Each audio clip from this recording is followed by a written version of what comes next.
ప్రియమైన వారలారా, యేసుక్రీస్తు నామమున మీకు నా ప్రేమపూర్వక శుభాకాంక్షలు. ఈ స్థలం ఎలా ఉన్నది? అందంగా ఉన్నదా? చాలా అందమైన ఒక సముద్రము. ఆ సముద్రపు నీటి కలర్ని, ఆ నీటి రంగుని చూడండి. చాలా అందంగా ఉన్నది. చూస్తుంటే చాలా సుందరంగా, సౌందర్యంగా అలలు వచ్చి మోదుచున్నవి. ఇది ఏ స్థలమని అనుకుంటున్నారా? ఇది ఒమాన్ దేశములో సలాలా అనే పట్టణం ఉన్నదని నేను చెప్పాను, చూశారా? ఆ పట్టణం యొక్క ఒక ప్రాంతమే ఇది. ఒక పక్క కొండ, ఇంకొక పక్క సముద్రము. చాలా సుందరంగా ఈ పట్టణం అమర్చబడి ఉన్నది. చాలా ఆశీర్వాదమైన పట్టణముగా ఉండుట దీనిని చూచుచున్నాము. సరే, ఈరోజు మాసం యొక్క చివరి రోజునకు వచ్చాము. ఈ చివరి దినము ప్రభువు మీకొక వాక్యము చెబుతున్నారు. ఏం చెబుతున్నారు? లేవికాండము 26వ అధ్యాయము 5వ వచనములో దేవుడు చెప్పే వాక్యము ఏంటని చూస్తే, మీరు తృప్తిగా భుజించి మీ దేశములో నిర్భయముగా నివసించెదరు. మీరు ఎక్కడున్నారు? ఇండియాలో ఉన్నారా? అమెరికాలో ఉన్నారా? శ్రీలంకలో, మలేషియాలో, సింగపూర్లో, న్యూజిలాండ్లో, ఆస్ట్రేలియాలో, కెనడాలో, ఐరోపా దేశాల్లో, లేక ఆఫ్రికా దేశాల్లో, లేక చైనాలో, లేక రష్యాలో, ఏ దేశములో ఉన్నారు? మీరు ఏ దేశములో ఉన్నను అక్కడ సుభిక్షంగా నివసించెదరు అని దేవుడు చెబుతున్నారు. మీరు ఏ దేశములో ఉన్నను మిమ్ములను ఆశీర్వదించి సుఖముగా నివసింపజేయువారు ప్రభువే.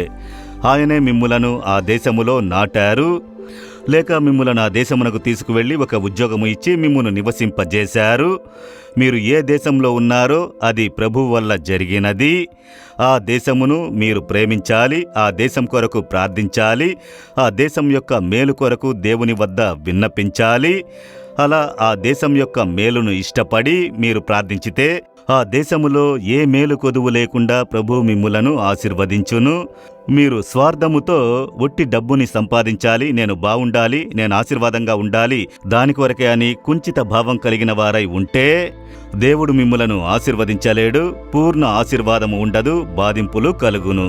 కనుక మీరు నివసించే దేశమును మీరు ప్రేమించి దాని కొరకు ప్రార్థించినప్పుడు ఆ దేశము మీ వలన ఆశీర్వదించబడును.